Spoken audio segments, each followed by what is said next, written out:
La sección de oratoria de este programa con el maestro. Pablito. Muy bien. Hoy tenemos un programa filoso, porque lo tenemos a Pablo, después viene Filoso. Martín, que vamos a hablar también sobre palabras, Gente vamos que a hablar sabe. sobre lindo, letras y qué todo. bueno. Un programa maravilloso. Así que te invito después que te quedes a la próxima entrevista para escuchar. Muy culto tiene el programa. Muy culto. La verdad que sí. Bueno, metámonos de lleno en este tema que nos trae mucha curiosidad. ¿Cómo no? Hablábamos al principio de esta dicotomía de prepararnos o improvisar. Para la hora de dar una clase, un seminario, una presentación, una entrevista, ¿qué hacíamos? Si nos preparábamos o si improvisábamos. Y lo que les decía es que es un poco tramposa la pregunta. Siempre tenemos algún nivel de preparación.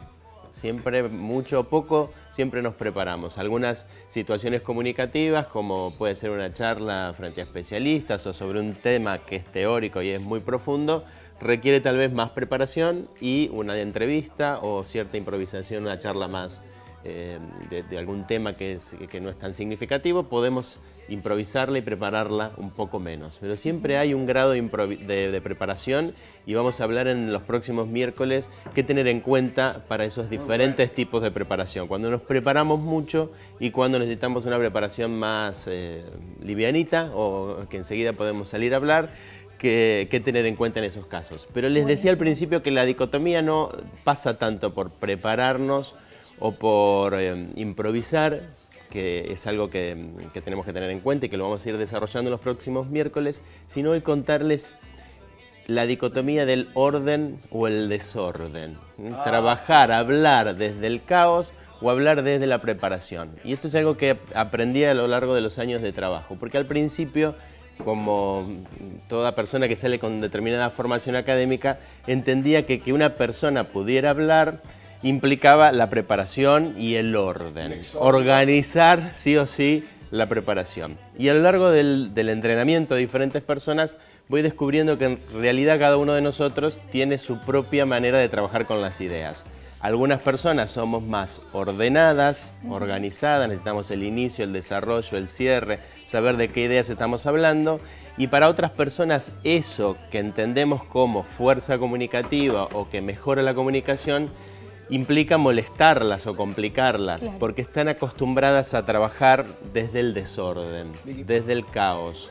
Su cabeza funciona mucho a través de digresiones, de irse de un tema al otro, de no seguir un eje, y también funcionan comunicativamente. ¿Y la comunicación se da bien? ¿Se entiende? De hecho, si hacen una parte de la preparación, que es la que vamos a hablar la semana que viene, si tienen en cuenta su estrategia comunicativa, desde ese caos o desde ese desorden ellos son muy potentes comunicacionalmente. Y hay que respetar eso. Cada uno de nosotros tiene que poder descubrir y conocer que le gusta hablar desde el desorden, desde el caos o desde cierta organización de las ideas. ¿Cómo sería la organización de las ideas? Inicio, desarrollo, cierre, saber cuáles son mis ideas principales y en qué orden están, e ir una idea atrás de la otra explicándolas. Ese es como el esquema ordenado. El desorden... Un cuento. Casi como un cuento, exactamente, casi como un cuento. Creo que tiene que ver con la competencia que vos tenés sobre el tema que va a improvisar o a tratar. Pero hay personas que, en general, cualquier profesional sabe mucho del tema del que tiene que hablar y a veces quiere ordenarse, organizar sus ideas y su manera de ser, su modo de ser es más desordenado, más caótico, y eso lo complica a la hora de decir, porque en lugar de facilitarle la palabra, lo confunde más todavía. ¿Cómo no dije esto? Y te acordás después. Sí, ahí hay algo que pasa siempre, que es que de lo que preparamos, la producción. Una vez que estoy en la situación comunicativa, que tengo el público, que estoy ahí en el momento, lo que preparé se modifica.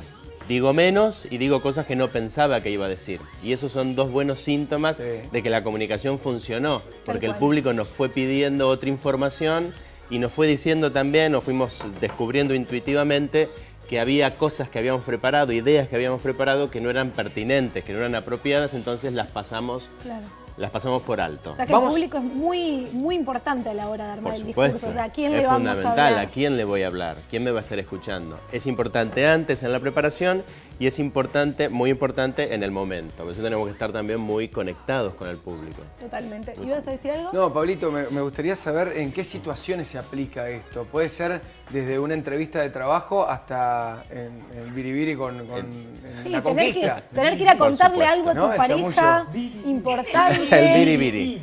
El chamullo, ¿no? supuesto. Por ejemplo, el tipo que está viendo ahora, la chica que está viendo que va al boliche, ¿puede tener una lógica de estructura Sí, para el uno- chamullo? Por supuesto. Mientras diga la verdad. biribiri. Mientras diga la verdad, porque después no se va a Está acordar. conociendo a alguien, llega el momento en que ya no podés estirar más esa relación que se siente, Vicky, vos sabés de qué hablo.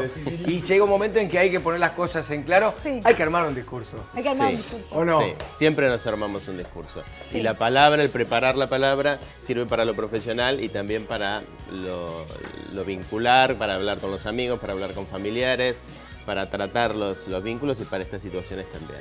Y estaría Para las bueno, relaciones de pareja. ya que estamos y que tenemos acá en nuestro staff, que nos demos una especie de clase de televisión, porque yo veo una televisión como muy, ¿cómo poder decir? Desinhibida a la hora de hablar, a la hora de comunicar. Ajá. Y estaría bueno contar un poco, porque esto también tiene que ver con hablar en público, ¿no? Ujú, De alguna sí. forma, hablarle a la cámara es lo mismo que hablar en público. No sé qué te pone más nervioso, ¿viste? Que a veces...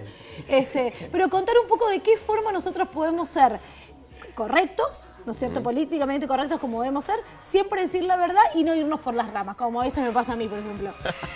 Bueno. ¿Viste qué pasa eso? Es tener en cuenta lo mismo que vamos a trabajar el miércoles pasado. A quién le hablo, qué me conviene decir en ese momento y para qué estoy hablando, qué estoy buscando. Lo que nos permite no salirnos del eje o mantener al público interesado y que todos sintamos que nos llevamos algo de la situación, es saber para qué estamos acá, que nos tenemos que llevar todos de ese momento, que no estemos hablando por hablar. ¿No? Que se empiece a contar algo que no aporta nada. Ginsburg decía que en la televisión había que guionar absolutamente todo. Lo decía en la época Bueno, de... sí. Ajá. Bueno, y él tuvo un montón de programas y Mañanas Informales, me parece que Otra descontracturó televisión, eso, ¿no? otra televisión también. Empezó a hacer algo nuevo, Sí. me parece nosotros somos hijos de esa Sin televisión. duda, sin duda. Pero- Totalmente descontracturada, pero con una estructura... Sí, tenía sus guiones y todo. Lo que pasa es que, claro, él lo hacía más como ameno, como más amigo, pero estaba bien guionado lo que él Tal decía. cual. Hay No, algo no era ningún importantísimo en improvisado. relación a esto que lo acabo de decir y es, lo acabo de ver acá mientras conversamos y es el tiempo. En la televisión tengo el tiempo y cuando voy a dar una exposición, una charla, también está el tiempo como elemento que nos condiciona en relación al orden y al desorden. Bien. Puedo ser desordenado, pero tengo que cumplir con los 20 minutos que me dieron. Para eso está el productor.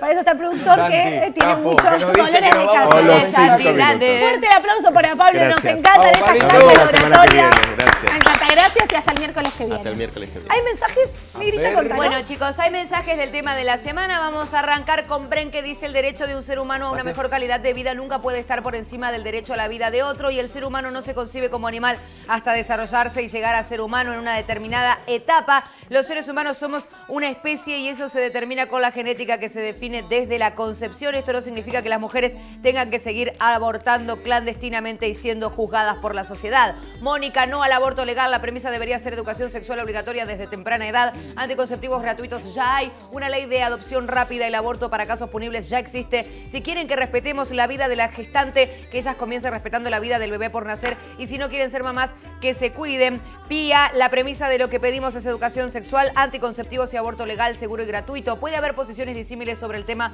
pero al final es una decisión personal. ¿Por qué tienen que poner su voluntad por sobre la de la persona gestante? Y la adopción puede ser una opción, pero no una obligación. Ser hijo adoptivo no es algo fácil. Será ley si no es este año, será el próximo. No vamos a bajar los brazos. Fernando, me gustaría que se discuta a la par si se quiere cómo evitar embarazos no deseados. Así no va a haber abortos, ya sea legales o ilegales. Por acá tenemos otra respuesta. No soy partidaria de los pañuelos verdes porque se han mezclado muchos temas bajo un mismo distintivo, pero sí estoy a favor de la despenalización del aborto. Como personal de la salud, respeto la decisión de cada persona y mi trabajo es brindar cuidado integral a cada uno de ellos. Por ética puedo negarme a brindarle atención a alguien siempre y cuando asegure la atención de ese paciente con otro colega u equipo de salud. Perfecto, Negra, gracias por los mensajitos. También nos pueden mandar videos contando lo que opinan. Podemos, supuesto. que se filmen y que nos manden los videos. Y Sí, también señor. el contacto a través de las redes sociales para poder entender qué opina cada uno siempre con respeto. Tiempo de pausa, ya venimos con más. Vale, ya venimos con más Recreo Diario.